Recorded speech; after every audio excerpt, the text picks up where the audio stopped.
Одоо цэцэн шийдвэрийг л зөв буруу гэдэг л хоёр тал өгжлээд шүү дээ. Ер нь яг нэг өгүүлэхэд бол энэ асуудал өөрөө юу болсон бэ гэхээр төрийн дээр нам гарснаас болсон. Яг нэг өгүүлэхэд жишээ нь тухайн өдрийн 4 дахь өдөр ихэд бол биний бие эцэндээ ороогүй. Тэгсэн мөрлөө би тухайн өдрийн эцэнд өргөжлөж орсон болоод 5 дахь чуулган суусан болчихж байгаа. Лог код болсон тийм байгааз одоо бүтэн 24 цаг өнгөрчөөд байна шүү дээ.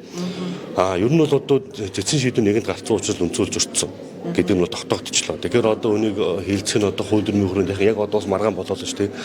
Ер нь бол миний хувьд бол би өөрөө өнцөлж өрчихгүй гэдэг татан санал өгсөн. Тийм.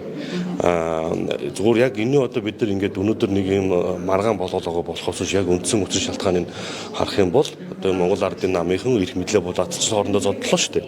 Тэгээд энэ одоо хоорондоо эрх мэдлээ булаацсан одоо энэ зөрчил нь өөрөө төрийн хэмрэл болоод одоо төрийн ажлыг гацаагаад одоо юу гэдэг нэг 9 сарын 1-ээс 11 сарын 15-ны хооронд ингээд 65 75 хоног ингээд төсөв хэлцэх хэрэгтэй байсан.